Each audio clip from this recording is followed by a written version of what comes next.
Matin, là, nous allons aller parler de deux personnalités qui quittent nous. Kofi Annan, qui quitte nous 18 août ce passé, et puis Samir Amin, franco-égyptien, ça, qui quitte nous 12 août 2018. Là. Nous allons camper deux personnalités, ça, regarder les contributions, ouais, dans quel sens la vie, le travail, est capable d'inspirer les générations qui viennent. Et pour nous faire ça, nous allons recevoir le professeur de relations internationales, James Bouillard. C'est avec lui, nous allons faire Badboussa dans la mise au point aujourd'hui. Bonjour, bonsoir tout le monde. Merci en plus parce qu'avec nous sous télévision l'État. Professeur Bouillard, c'est un plaisir pour nous matin. Plaisir partagé. Bonjour Serginho, bonjour TNH. Nous avons démarré avec le mort, Kofi Annan. Malheureusement. Oui, Kofi Annan qui quitte nous 18 août. Vous présentez Kofi Annan comme un homme de paix. Oui, c'est un homme de paix. D'ailleurs, je qualité recevoir un prix Nobel de la paix aussi, et vers 2010. Et pour engagement justement en faveur du maintien de la sécurité et de la paix internationale. Mais Kofi Annan est surtout reconnu au plan international pour engagement qu'il prend contre la guerre en Irak. Et la guerre en Irak de 2003, lorsque le président George Bush a décidé de manière unilatérale d'agresser Saddam Hussein. Donc, on connaît que c'est peut-être une première personnalité internationale, à l'époque, il était secrétaire général des Nations Unies, qui était décidé et dit aux États-Unis, aux Américains, que l'initiative, ça, c'est une mauvaise initiative parce qu'il est sorti dans le cadre de multilatéralisme. Donc, c'était une façon pour obliger les Américains à retourner dans le cadre du multilatéralisme onusien, et qui est le seul modèle de gestion de crise de grande envergure, de gestion de crise internationale. Mais malheureusement, nous connaissons suite là, c'est que la guerre a continué jusqu'à la mort de Saddam Hussein. Et après, les Nations Unies pour décider de constituer une force internationale pour remplacer les Américains en Irak, même lorsque la force là était dirigée d'abord par un général américain. Alors malgré Jean-Kofi Annan était positionnel, mais ça va empêcher les États-Unis de faire chemin dans la guerre là. Oui, pourquoi? Parce que George Bush était inspiré par une série de doctrines que était estimé que c'était du réalisme en relations internationales. Alors que ce qui était intéressant à l'époque, c'est que le courant réaliste aux États-Unis te prend distance par rapport à la guerre en Irak. Alors que George Bush lui-même il dit que c'est du réalisme en relations internationales. Et ça nous comprendre, c'est que les Américains ont gagné des ambitions non seulement géopolitiques, mais également économiques, parce qu'ils ont besoin de faire la même mise sur le pétrole irakien. Donc, il faut débarrasser l'Irak de Saddam Hussein, peut-être qu'ils étaient capables de gagner l'ascendance en Irak. Et puis, c'est question ça. Et puis, nous devons comprendre qu'avec la disparition de l'Irak, au contraire, avec la disparition de Saddam Hussein, et puis l'Irak transformé carrément en une entité chaotique ingouvernable. Et c'est parce que Saddam Hussein disparaît, parce que l'État a dirigé l'Irak avec une main de fer, certainement, mais l'État a assuré une stabilité dans la région. Et depuis la disparition de Saddam Hussein, nous voyons comment la région ça a constitué une zone de guerre, une zone d'instabilité, une zone de conflit. Mais tout, Kofi Annan, selon données, c'est le premier monde, une secrétaire générale qui sortit dans le personnel de la société. Oui, dans le personnel, parce que Kofi Annan a intégré les Nations Unies depuis 1962 à titre de fonctionnaire aux affaires, aux questions budgétaires. C'est-à-dire que l'intégrer les Nations Unies depuis en bas, nous sommes capables de dire, pour le monter jusqu'en haut, jusqu'à ce que arrive secrétaire général adjoint aux questions de maintien de la paix, aux questions des opérations de maintien de la paix. Donc, c'est un premier secrétaire général, justement, qui émanait des Nations Unies. Il sortit tout dans l'Afrique subsaharienne, tout. Oui, c'était le premier représentant de l'Afrique subsaharienne en tant que secrétaire général, parce que c'était 6 lots, c'était Égypte, donc c'est l'Afrique quand même, mais c'est l'Afrique du Nord, avec Boutros Ghali, pas vrai? Et puis l'autre c'était des Européens notamment. C'était le premier Africain noir vraiment qui était venu à la tête des Nations Unies en tant que secrétaire général de l'ONU. Une vie au service de la paix, puis il faut un article qui sortit, c'est ça. C'est ça, mais il y a un engagement, non seulement en faveur de la paix, mais en faveur de la politique du genre aussi, parce que pas oublier que c'est l'Elpral qui était les Nations Unies, il dit maintenant, l'ONU est prête maintenant pour recevoir une femme comme secrétaire général des Nations Unies. Même ça, beaucoup fait. Oui, ça beaucoup fait, ça beaucoup fait malheureusement. Même penser que le moment est venu pour que l'ONU accepte de recevoir une femme et aussi à titre de secrétaire général des Nations Unies. Mais ce qui est le plus important dans le cadre du bilan de Kofi Annan à la tête du secrétariat général, c'est son projet de réforme. Son projet de réforme des Nations Unies dans le sens pour permettre aux Nations Unies pour lui remplir mission pour les Nations Unies éviter une série de grandes puissances, donc les États-Unis, et verser dans l'unilatéralisme. Vous comprenez? Donc c'est parce que les Américains avaient compris que les Nations Unies avaient des faiblesses. C'est peut-être ça qu'ils ont décidé de par propre chef par eux, prendre décision pour rentrer en guerre sans l'autorisation du Conseil de sécurité. Quoique les Américains à l'époque, face à toute critique émanant de l'Europe, des Nations Unies elles-mêmes et d'autres pays, et contre la guerre en Irak, les Américains, la diplomatie américaine, qui est une diplomatie assez intelligente, a essayé de promouvoir une rhétorique qu'on appelle une politique juridique extérieure. Cette politique juridique extérieure en relations internationales, c'est un discours, une rhétorique développée pour justifier son mauvais comportement sur la scène internationale.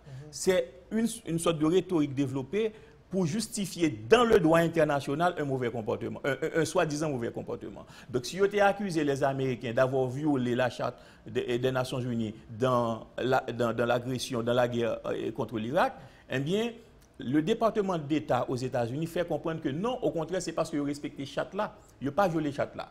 Alors, discours-là, ils ont essayé de mettre l'accent sur le fait que la dernière résolution que les Nations Unies, le Conseil de sécurité avait adoptée contre Saddam Hussein, disait en fin de paragraphe, si l'Irak n'a pas accepté le retour des inspecteurs de l'AIE qui vont inspecter questions sites nucléaires, etc., eh bien, les Nations Unies sont en droit d'adopter toute autre décision, sachant que les décisions telles que toute autre sanction, sachant que des sanctions telles que sanctions économiques, sanctions non militaires, ils ont été déjà adoptées en résolution antérieure. Donc, les Américains ont essayé de faire comprendre que la formule, la phrase de toute autre sanction, eh bien, laissait le droit justifier justement les sanctions militaires. Mais on parle tout de programme pétrole contre nourriture là tout, qui t'a entaché réputation et Kofi Annan. Mais comme moi dis,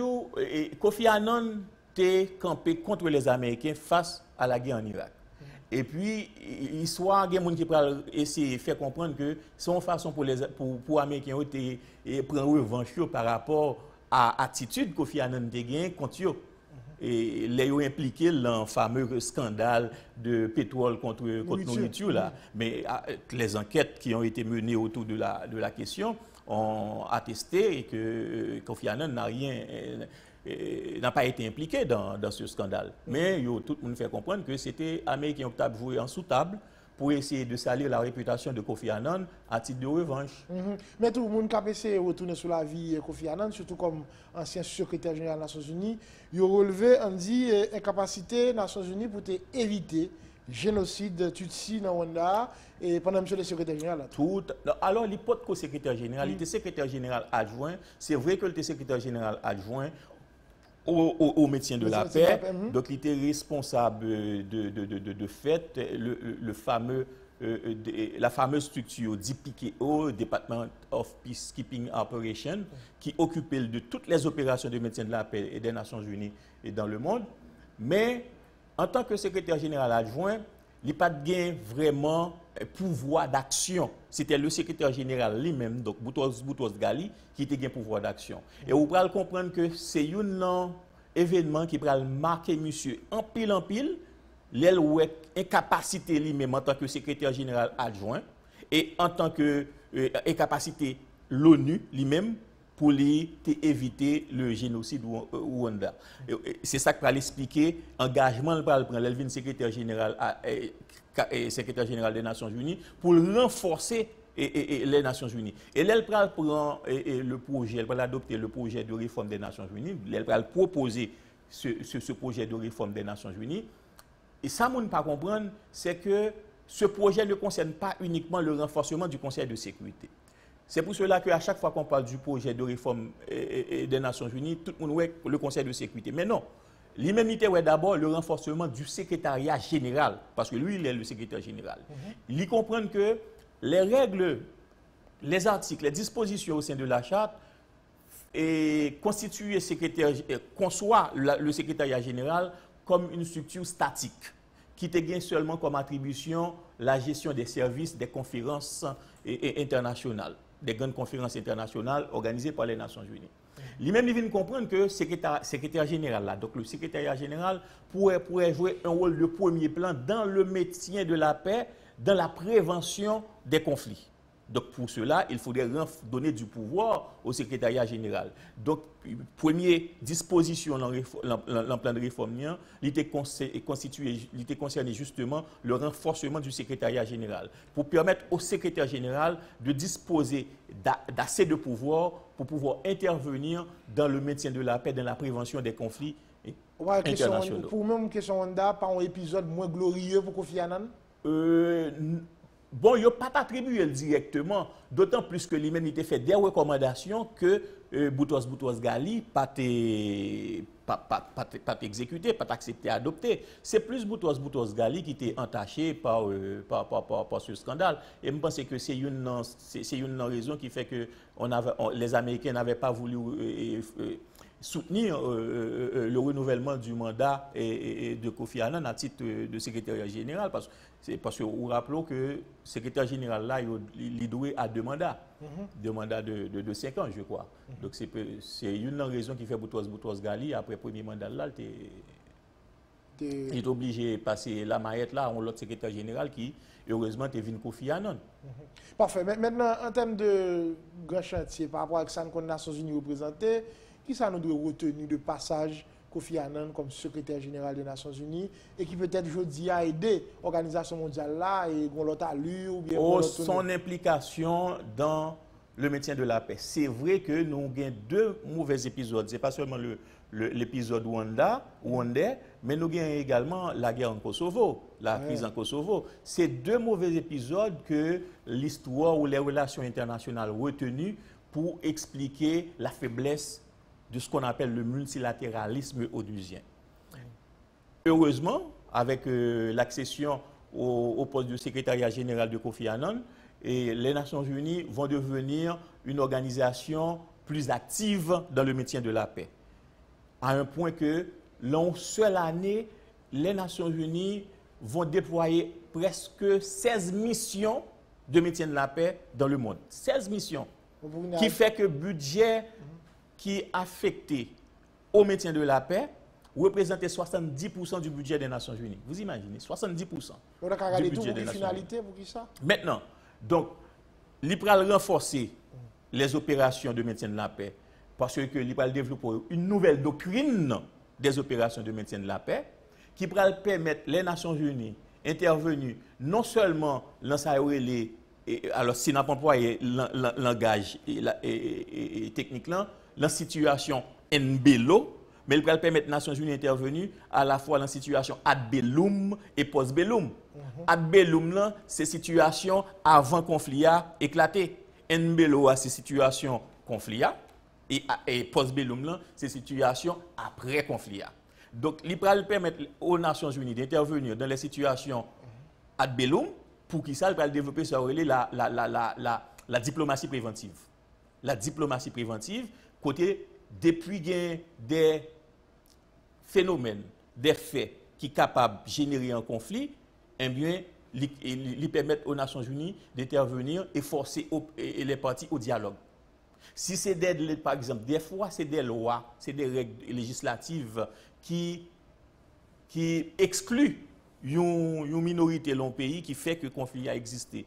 eh bien, les Nations Unies, à travers ses experts, capables d'intervenir pour proposer des réformes législatives, des réformes des forces de police, des réformes des forces de sécurité et l'organisation d'élections libres. Vous voyez, ça c'est la diplomatie préventive. Maintenant, dans la situation NBLOA, ils ont renforcé les capacités d'action des missions de paix, parce que avant mission de paix, ils étaient armés certainement, mais ils n'étaient pas surarmés, ça c'est une première chose, mais ils étaient dirigés également par une doctrine de neutralité, mais vraiment neutralité neutre, qui fait que ils n'ont pas qu'à intervenir en faveur ou contre un parti, ils sont capables d'utiliser les armes seulement pour défendre tête si ils ont attaqué. Vous imaginez? Donc ce qui fait que les Nations Unies, les casques bleus, ils ont retrouvé dans une situation côté un parti qui a violé les droits ou l'autre parti, ils n'ont pas intervenu.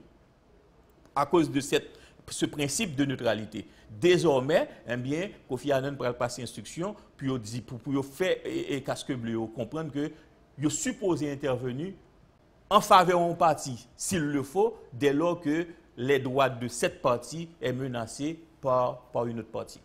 Maintenant, il y a le fameux projet réforme des Nations Unies qui jusqu'à présent n'a dit pas jamais qu'arriver à Terry, malgré chaque assemblée générale, et c'est en septembre là où elle retourne sur ça encore. Qui rapport Kofi Annan a développé avec la question réforme ça? Oui, justement. Mais c'est vrai qu'il présentait un plan de réforme en 1997, mais ou bien poser question parce que ce n'est pas le seul projet de réforme qui existe au sein des coulisses des Nations Unies. Dans les coulisses des Nations Unies, il existe au moins 6 projets de réforme. Il y a la réforme de 19... Je ne vais pas rappeler toutes, mais il y a la réforme du secrétaire général Kofi Annan en 1997, mais il y a une réforme également de 2004, je crois, c'est la réforme du groupe 4, un groupe qu'on appelle le groupe des 4. Ce groupe des 4 là, c'est qui est sur c'est Inde, et le Brésil, l'Allemagne et le Japon. Donc 4 pays, ils ont fait un projet commun pour proposer une réforme du Conseil de sécurité en termes d'élargissement des sièges permanents et non permanents, mais également pour même accéder à un siège permanent.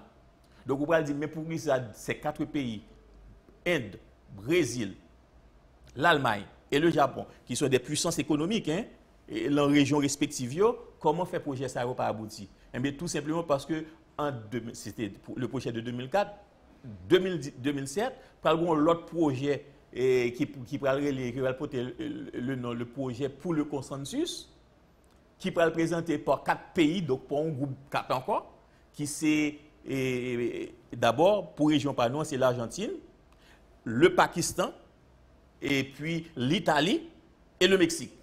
Donc, on est capable de comprendre pourquoi ça projet premier groupe 4 n'a pas abouti, c'est parce que le Pakistan a combattu le fait et la possibilité pour l'Inde d'accéder à un siège permanent.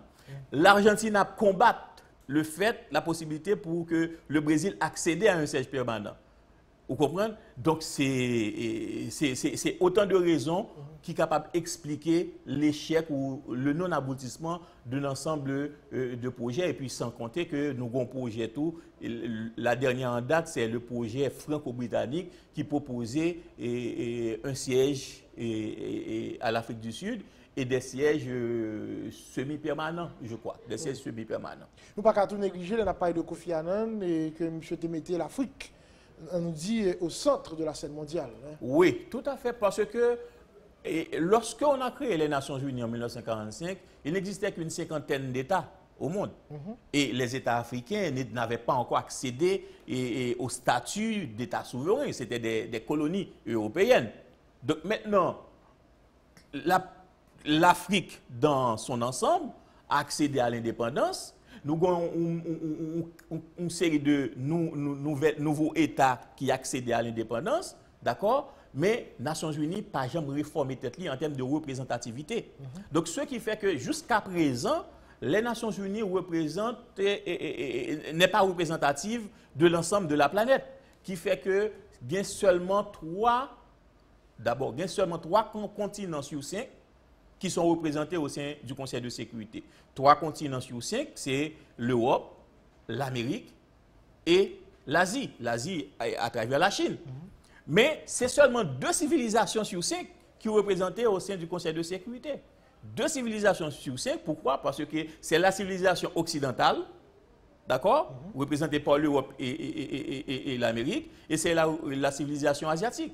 Mais en dehors de 2 civilisations, nous ne pas retrouver la civilisation africaine, nous ne pas retrouver la civilisation du monde musulman.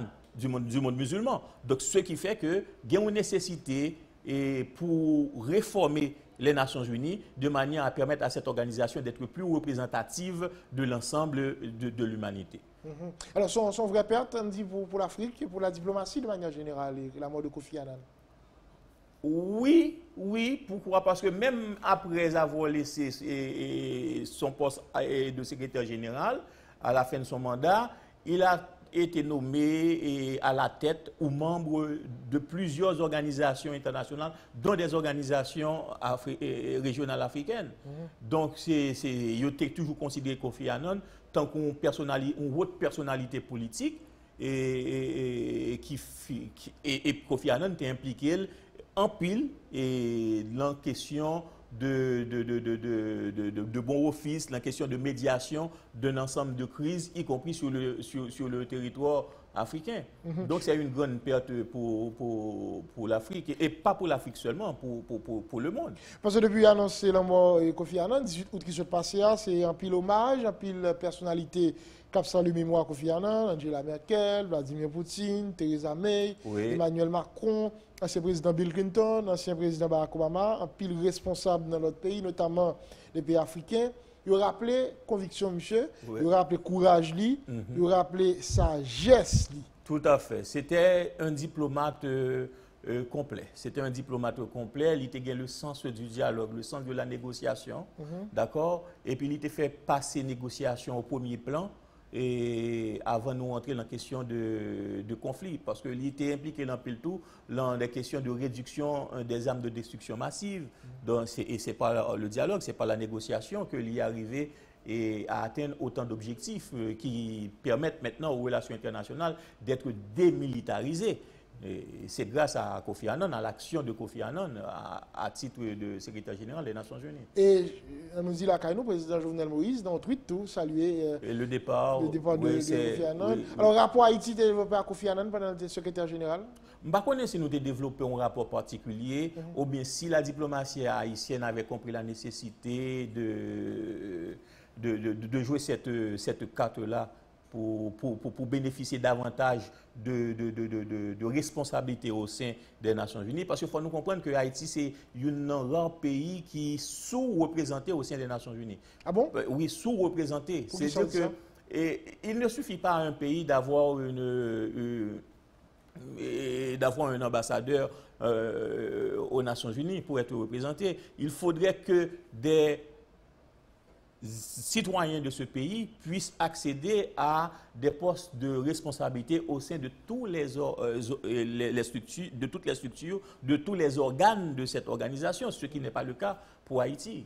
Donc, on pas joindre un pile haïtien qui travaille dans les Nations Unies à des postes de responsabilité. Ou puis joindre l'un service qui est DS, c'est un service de sécurité des Nations Unies. C'est dire que c'est des personnels de bas étage, si on peut dire.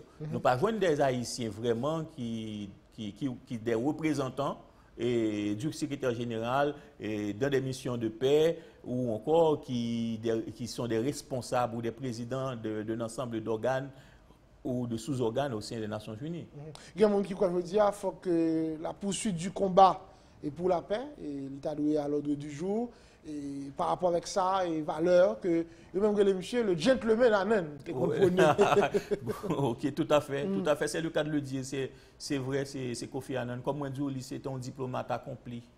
C'est un diplomate accompli et c'était un gentleman, c'est le cas de le dire. Très élégant et il était, en tout cas, en tant qu'Africain, il était bien représenté l'Afrique en tant qu'Africain. Et je dis, c'est tout à son honneur que c'est tout le monde là qui a salué. Oui, parce qu'ils font un bon travail à la tête du secrétariat général des Nations Unies, comme on dit, en matière de prévention des conflits surtout les conflits de grande envergure, qu'il s'agit de conflits interétatiques ou de conflits nationaux, des conflits subnationaux. Je l'ai choisi parier sur le meilleur de l'humanité, selon Jean-Marie Guéhenno. Oui, c'est autant dommage que la recevoir en raison de son bilan positif à la tête des... Je veux dire, si on a fait relations internationales, qui ça a dû retenu, qui ça sur quoi la vie Kofi Annan comme diplomate et comme qui était dirigé l'organisation mondiale là, ça a aidé eux même dans étudier et dans marcher dans la question de diplomatie. C'est d'abord mettre l'accent sur des valeurs. C'est des valeurs de tolérance, de dialogue, par exemple. C'est ça, c'est les premiers principes, c'est les premières valeurs à mettre en avant. C'est le dialogue, la tolérance. Il faut toujours être à la recherche de la paix et à travers l'inclusion des partis dans un projet commun. Donc, c'est ça. Et il faut toujours se former aussi. Parce que Kofi Annan n'est pas arrivé là seulement par hasard. Pas oublier qu'il fut diplômé de MIT et en économie. Donc, c'est une raison qui fait l'accéder à un poste au sein des Nations Unies et dans le service des budgets. D'accord? Donc, c'est quelqu'un qui s'est formé et qui a pris le temps pour se former. Il s'est donné du temps pour arriver là où il était. Parce qu'il a intégré les Nations Unies en 1962 et il est devenu secrétaire général jusqu'en 1997. Vous voyez toute la carrière qu'il a pu avoir. Il y a des gens qui ont dit que peut-être dialogue pas ta résoudre tout, puisqu'il était tout ça capable pour te dissuader George Bush, vous soulignez tout à l'heure, pour ne pas être dans la logique Irak là, il a été qualifié de ça illégal, mais ça va t'empêcher les États-Unis d'avancer. Oui, mais ça a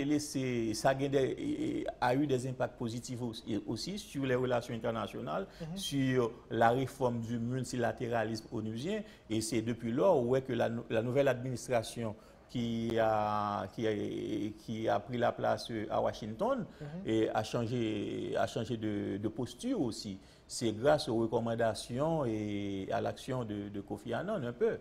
Et après que même au monde tant que Bill Clinton, même prend Bill Clinton, on prend le dernier président américain Barack Obama, où est qu'il était engagé dans le cadre du multilatéralisme, au point qu'il a estimé qu'il agit de manière trop faible, trop flexible au plan international. L'autre nous pas qu'à négliger, avant de refermer le chapitre Kofi Annan pour M. Bouya, c'est une mission de dernière chance que Ban Ki-moon t'a demandé pour le faire en Syrie pour tenter de circonscrire la guerre. Bon, finalement, M. Vinoue n'a pas qu'à continuer, il y a une certaine impuissance. Oui, certaines impuissances, surtout que si pas gain, au pas faire rien, si pas gain la volonté des deux parties, parce que au capable gain toute bonne volonté pour agir en tant que bon office, en tant que médiateur dans le cadre de la gestion d'une crise, mais il faut la volonté également des deux parties, parce que ces conflits a concerné les parties d'abord, donc c'est à eux d'être de bonne foi. Et on connaît un pile enjeu qui était derrière crise ça, ou un enjeu qui des fois pas même concerné Syrie, c'est la Russie impliquée. Vous comprenez, les Américains ont propre intérêt par eux, donc c'était très compliqué. Dans la situation Haïti, je dis, qui sont quoi utiliser de la vie Kofi Annan, qui t'a aidé nous, plus ou moins, sortir tête nous dans cette année-là, et réalité nous, et peut-être renforcer la diplomatie nous tout, pourquoi pas? Oui, et c'est ça, nous pas bouquet d'îles, c'est il faut une réforme de la diplomatie haïtienne. Il faut une réforme à la fois structurelle et une réforme que moi je baptiserais de superstructurelle. Parce qu'il ne suffit pas de réformer la structure de notre diplomatie en termes de réforme au niveau des ressources humaines, et qu'il faut bien former et donner une formation spécialisée plutôt que généralisée. Il ne faut pas seulement renforcer nos ambassades et nos consulats, et en termes de représentation dans le monde, parce qu'il faut peut-être revoir le déploiement de nos principales ambassades dans le monde. Il y a des leaders politiques qui proposent qui font la promotion d'une diplomatie sud-sud. Attention, je suis d'accord avec l'idée de la diplomatie sud-sud, mais ça, il ne faut pas comprendre, ce n'est pas une diplomatie sud-sud sur une base idéologique. Il ne faut pas faire une diplomatie sud-sud sur une base idéologique. J'ai bien expliqué ça. Il faut faire une diplomatie sud-sud sur une base stratégique, c'est-à-dire utilitariste, stratégique, dans le sens que ou pas créer une mission diplomatique auprès d'un pays du Sud, parce que c'est un pays du Sud, ou développer des relations diplomatiques avec un pays du Sud, parce que vous avez quelque chose à gagner dans le développement de ces relations bilatérales. Vous voyez la différence? Donc, il faut tenir compte de ça aussi. Maintenant, les réformes superstructurelles, c'est la pensée de la politique internationale, de la politique étrangère haïtienne qu'il faut revoir. C'est la pensée même, la vision même de la politique étrangère haïtienne qu'il faut revoir. Valeur Kofi Annan yo ka aidé? Oui, tout à fait, tout à fait. En termes de humaniste, par exemple. Et c'était quelqu'un qui avait une grande posture d'humaniste. Il était fait de humanité à peut-être son c'est objectif premier, c'est-à-dire il était concevoir la nécessité de promouvoir l'émancipation d'un ensemble de peuples dominés, mais aussi de minorités dominées, d'accord? Et par l'inclusion de ces peuples ou de ces minorités dans le système de prise de décision, à la fois national et international aussi. Parfait, parfait. Alors, un pile hommage pour Kofi Annan, président de la République, Jovenel Moïse, qui, dans un tweet samedi après nouvelle la mort, ancien secrétaire général des Nations Unies, qui vient tout saluer et mémoire et Potori de Garçon Sarah qui quittait nous à 80 l'année. Et un reportage suite à la mort et Kofi Annan, côté un pile personnalité dans le monde là qui passe suspens saluer passage sous ça. L'Office des Nations Unies à Genève rend un dernier hommage à Kofi Annan. Durant ses 4 décennies de carrière à l'ONU et ses différents postes, beaucoup ont pu croiser et travailler avec celui qui terminera secrétaire général de l'organisation entre 1997 et 2006. Après la fin de son mandat à la tête de l'ONU, Kofi Annan s'était d'ailleurs installé définitivement en Suisse, où il avait également effectué une partie de ses études. En 2007, c'est également à Genève que le diplomate ghanéen avait installé la Fondation Kofi Annan, une organisation dévouée à la résolution des conflits. Deuxième personnalité, nous allons regarder matin avec le professeur Boyard, c'est Samir Amin, franco-égyptien, économiste de son État, on va parler de lui comme altermondialiste, et qui était quand même à deux pays studio. Pour nous regarder, qui peut-être pas qui pas lire sur Samir Amin, qui par contre Samir Amin, en substance, qui ça nous est capable de dire de Samir Amin?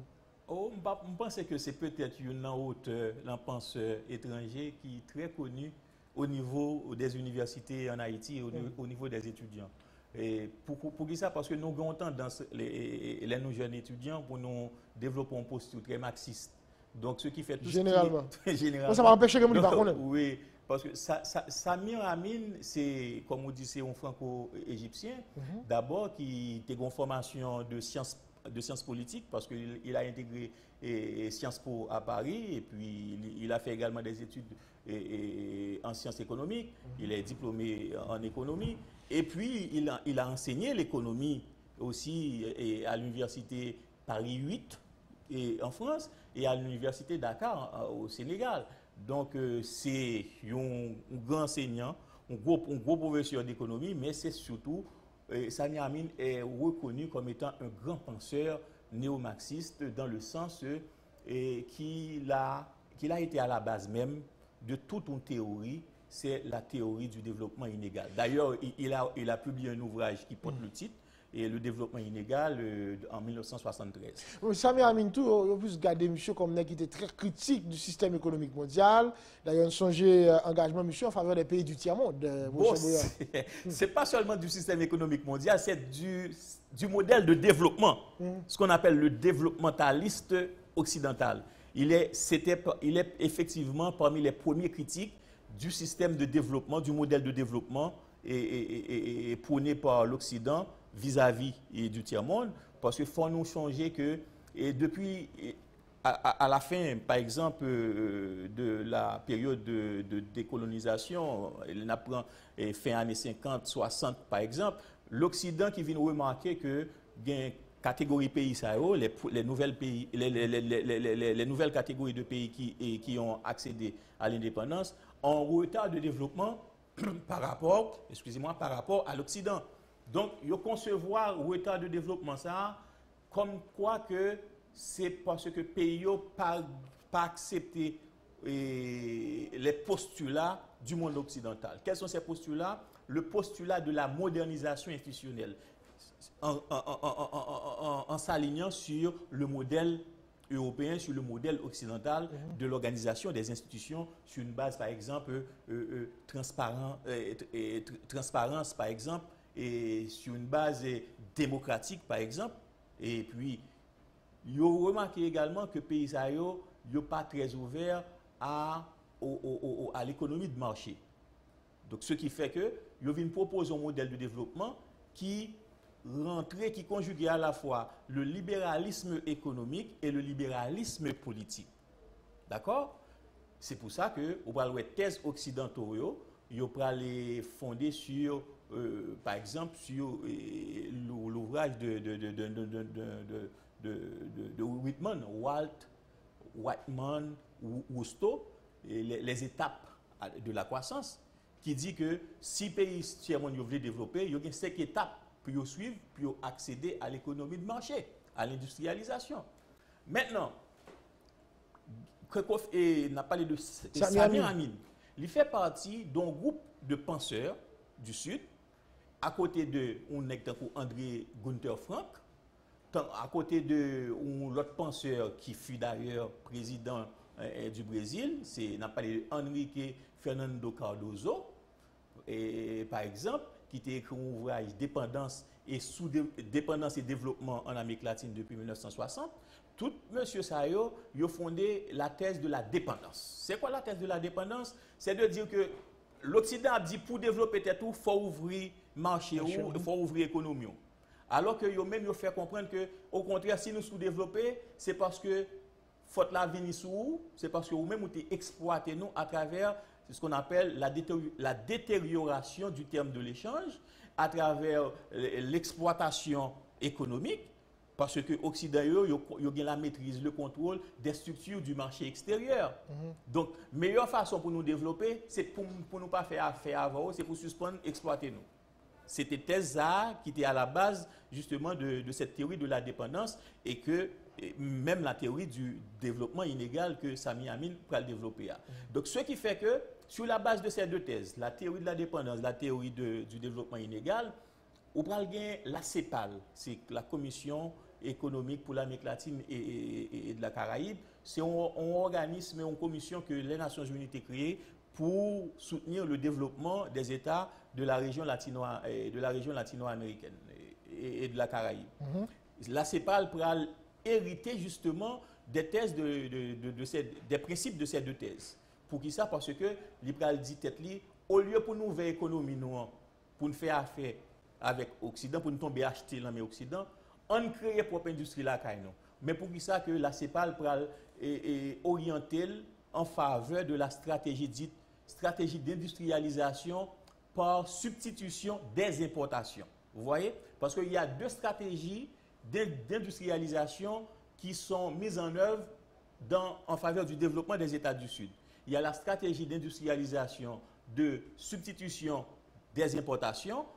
Il y a la stratégie d'industrialisation de promotion des exportations.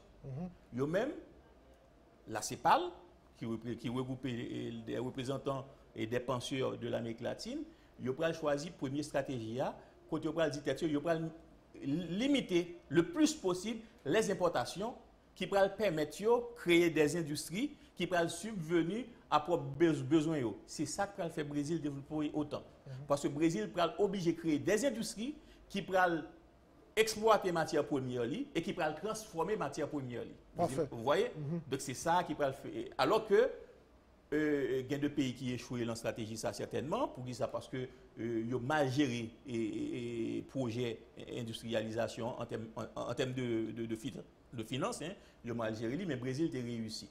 Alors, mais malheureusement, avec la crise de la dette, et à partir du début des années 1980, qui a affecté les États africains et les États latino-américains notamment, et les institutions internationales vont imposer un nouveau modèle de développement ou d'économie de développement, si on veut, qui c'est le consensus de Washington à travers les plans d'ajustement structurel. D'ailleurs, Samir Amin, nous avons dit qu'il inspire un peu les économistes, un peu les idéologues qui rejetaient le modèle de développement occident pour les pays du Sud. Oui, tout à fait. C'est ça, moi, je dis. C'est que, ou bien Samir Amin, ou bien Gunther Frank, André Gunther Frank, ou bien on ne pas citer qui pas un néo-marxiste tant que Samir Amin, c'est Emmanuel Wallenstein, ou bien Gunther Frank, et puis ou bien Fernando Henrique Cardozo et Enzo Faleto.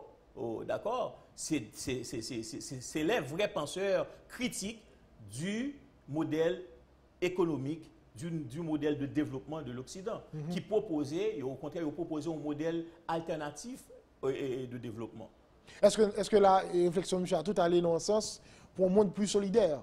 C'est justement pour un monde plus solidaire. C'est-à-dire, au lieu que nous à la recherche de la croissance et du profit, il faudrait qu'on ait plus à la recherche de l'émancipation des groupes les plus défavorisés et à la recherche de la lutte contre la pauvreté, au lieu que nous fassions de la croissance notre objectif premier. Si nous regardons Haïti, dans quel sens l'idée Samir Amin a aidé nous résoudre l'ensemble de problèmes que l'on fait face?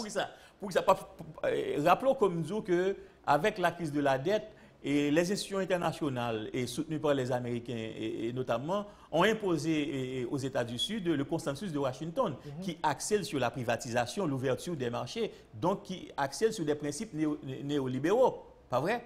Eh bien, à partir de la fin des années, à partir des années 90, avec l'échec de ce modèle, il y a des gens, des penseurs qui vont animer des débats très intéressants sur la cause des échecs de ce modèle qu'on appelle le modèle l'économie et du développement axé sur le consensus de Washington. Malheureusement, ces débats vont aller dans deux sens. Il y a des penseurs, des théoriciens, même des économistes proches des institutions internationales qui vont dire, écoutez, s'il y a échec de l'aide internationale, s'il y a échec des projets de développement axés sur les plans d'ajustement structurel, la faute revient aux États du Sud. Pourquoi? Parce que les pays du Sud, il n'y a pas des institutions transparentes, d'accord? Il y a des institutions qui sont très corrompues, et puis il y a développé une culture de clientélisme qui pas favoriser une bonne pratique commerciale. Et puis, deuxième sens là, débat pour aller dans la deuxième direction. Deuxième direction, c'est de dire, écoutez, si il y a échec, l'échec est imputable aux États, aux institutions internationales et aux États occidentaux. Maintenant, puisque cet échec est imputable aux institutions internationales et aux États occidentaux, il faut de préférence aligner l'aide internationale sur les priorités de l'État bénéficiaire plutôt que sur les intérêts de l'État donateur. D'accord? C'est Haïti qui va bénéficier un peu pendant un certain temps de ce nouveau modèle qu'on appelle l'alignement. D'ailleurs, ce modèle qu'on appelle l'alignement, son principe qui va le porter par un ensemble d'institutions internationales, un ensemble d'instruments internationaux tels que la déclaration de Paris et d'abord la déclaration de Rome de 2003, la déclaration de Paris de 2005 et puis la déclaration d'Accra de 2008, d'accord, qui fait de l'alignement un objectif prioritaire. L'alignement et puis qui avec d'autres principes tels que l'harmonisation et l'appropriation des projets de développement. Question aide internationale là tout, on ne peut pas négliger, on n'a pas de Samir Amin. Oui, oui, parce que on parle de l'économie du développement, on voit l'ensemble. C'est des stratégies qui permettent aux États du Sud de se développer. Donc la meilleure stratégie pour ces groupes de penseurs représentés par Samir Amin, eh bien, c'était plus la recherche de la solidarité, la recherche, en fait, la lutte contre la pauvreté, plutôt que la recherche de la croissance à travers l'ouverture des marchés, à travers l'application des principes néolibéraux. Et pour Samir Amin, logique capitaliste profiale y entraîner destruction des bases de la reproduction de la vie sur la planète. Monsieur très... Oui, parce que il y a une orientation très sociale. Ouais. Très sociale parce que question, il n'y a pas de question économique non, sur une base matérielle, sur une base matérialiste. C'est pour cela que certains vont dire que un homme comme ça, Samir Amin, va essayer de rompre carrément avec la vision de la modernité. La vision de la modernité prônée par l'Occident. Et monsieur, pendant toute la vie, on nous dit que c'est lié travail universitaire à engagement militant. Mais oui, c'est un homme militant. Engagement universitaire, parce que il y a des cours que il enseignait dans des universités occidentales et africaines, mais il y a un engagement important sur le terrain à titre de néo-marxiste. Et pas oublier que Teslio inspiré en pile pays, en pile gouvernement, et notamment des gouvernements du Sud, mais Teslio inspiré également des institutions internationales aussi. Pour ça, Amin, il faut redéfinir l'ordre mondial basé sur le capitalisme, bien entendu, le capitalisme financier.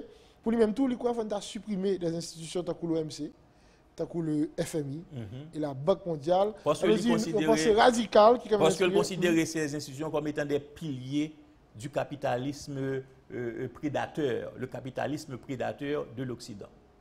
Donc, si on ne peut pas permettre à des pays de se développer ou de rattraper leur retard de développement, si ce sont ces institutions qui sont dominées par l'Occident qui ont le pouvoir de réguler l'ordre économique international. On nous considère monsieur comme un progressiste? C'est plus qu'à considérer le temps qu'on progresse, tant qu'on critique. On critique progressiste certainement parce qu'il proposait un ordre économique et mondial alternatif au néolibéral, mais un ordre qui reste quand même, que m'estimer qu'il était quand même dans le sens du développement. Dans le sens du développement, pas dans le sens du modèle de développement de l'Occident, parce qu'il faut voir que la thèse du développementaliste, il y a deux sens là-dedans, il y a le sens occidental et il y a le sens proposé par ces auteurs critiques, dont Samir Amin et Gunther Frank, qui voulaient proposer un développement autocentré. C'est-à-dire que le pays est capable de développer tête depuis arriver et éviter la capture de leurs ressources naturelles par les Occidentaux. À nous préciser. Mais il faut nous dire que il y a des gens qui pensent aller plus loin que M. Sao. Okay. Et qui allait plus loin parce que il y a des penseurs qui disent question développement, que c'est développement dans le sens néolibéral, que c'est développement dans le sens autocentré, moi pas là-dedans du tout. C'est le mot développement même le concept même de développement qui a un problème. Parce qu'à chaque fois nous parlons de développement dans une vision de la modernité représentée par l'Occident. Parce qu'on voit l'Occident comme référence, alors que l'Occident n'est pas forcément une référence. Donc le développement n'est pas obligatoirement un objectif à vouloir atteindre. C'est ça. Donc, des auteurs sérieux au plus inscrits l'on cadre que le post-développement. Le post-développement. Qui contenu au Bali? Ah, même, il y aurait la question modernité. Il y aurait la question dans les valeurs, dans les pratiques commerciales pour le profit. Il y aurait été la question que une société supposée organiser tête li suivant ses propres valeurs, des valeurs contraires à l'Occident, des valeurs propres. C'est le cas pour les sociétés africaines, les sociétés du monde arabe. Eh bien, au lieu que yo imiter et les valeurs occidentales, ils sont supposés faire promotion de propres valeurs par eux. Et si vous organisez une tribu, que organisez une tribu. Nous ne sommes pas obligés d'organiser nous l'État et qui aligne sur le modèle européen, sur le modèle occidental que nous héritons dans la colonisation. Donc, pensez à eux, il y aurait les têtes post-développement. On précise que Samir Amin, c'est professeur agrégé de sciences économiques. Il fait au Caire en 1931. Il est formé à Paris dans les années 50. Il bouleverse, nous dit, le monde de l'économie du développement avec son immense livre que vous avez parlé tout à l'heure, Le développement inégal, son essai sur les formations sociales du capitalisme périphérique qui paraît en 1973 et qui analysait, on dit, les modes de production tributaire à la périphérie et le mode de production capitaliste. Donc il était à la base de ce concept centre et périphérie. Quand il était établi le contraste entre ces deux régions, le centre qui représente les États occidentaux et puis qui est caractérisé par un niveau de développement extraordinaire, mais surtout qui est caractérisé par le fait que le prolétariat et les prolétaires du centre, des États occidentaux, ont pu accéder au statut de classe moyenne. Alors que pour la périphérie, eh bien, les prolétaires de la périphérie ne sont pas arrivés à accéder au statut de classe moyenne. Pourquoi? Parce qu'ils vivent dans une situation de privation matérielle. Et les deux régions ont une relation commerciale, assurément, c'est centres-là qui ont exploité la périphérie. Pour nous faire l'émission, est-ce que l'héritage de Samir Amin, est-ce que son héritage qui t'a dû fructifier, professeur James Boya? Oui, mais jusqu'à présent, la pensée de Samir Amin continue de faire son chemin. Et dans la pensée politique, dans la pensée économique, et au sein des universités et dans la pratique de la politique aussi. Parce que jusqu'à présent, on est toujours à la recherche du meilleur modèle de l'économie du développement. D'accord? C'est pour ça que, ouais, que après le consensus de Washington, nous passons à un modèle qui axé sur la bonne gouvernance. Ça, il n'y a pas fini de marcher. Il passe rapidement à un modèle qui axé sur l'alignement. Tout le pas fin de marché, il passe à un modèle qui est plus axial qui gagne plus une posture socio-anthropologique. Côté, au lieu que axel sur le développement de l'État, pour permettre à l'État de prendre le leadership du développement, ou axel sur les acteurs, c'est-à-dire sur les acteurs cibles, sur les groupes cibles tels que les femmes, les paysans, les pauvres. Vous voyez, ça c'est le modèle socio-anthropologique. Donc jusqu'à présent, on est à la recherche du meilleur modèle et la pensée de Samir Amin traverse pratiquement presque tous ces modèles, sauf le consensus de Washington. Deux personnalités qui quittent nous pendant le mois d'août. 12 août, Samir Amin allé, 18 août, Kofi Annan allé. Nous avons tenu matin à rendre hommage à travers l'émission avec le professeur Relations internationales James Boya, qui aide nous comprendre la personnalité et regarder contribution au portée qui gère la vie aujourd'hui capable d'inspirer nous-mêmes ou bien génération qui bien pour venir. Donc professeur Boya, merci en pile parce que vous êtes disponible. C'est vrai que mon guitare aujourd'hui nous font parler de Belader parce que Belader à l'ordre du jour après ça passé à attaque militaire dominicain et parole en péril sous frontière. Vous entendez parole là tout? Oh, oui, même pas très informé de situation. Apparemment, il y a des non-dits dans... Oui, dans sa cuvée. Bon, on a une délégation qui est en tête pour le ministre des missionnaires, c'est chef CSPN et docteur Lafontaine qui est allé sur les lieux, qui quand même précisé que après établi l'ordre et là il a travaillé pour que renforcer les frontières, mais tout harmoniser les relations entre deux peuples. On a gagné très certainement pour nous parler plus de ça dans une prochaine émission. Merci tout le monde, tout avec nous en direct. Nous souhaitons passer une très bonne journée. Si c'est en rediffusion, bon après-midi, bonne soirée. À bientôt. Merci.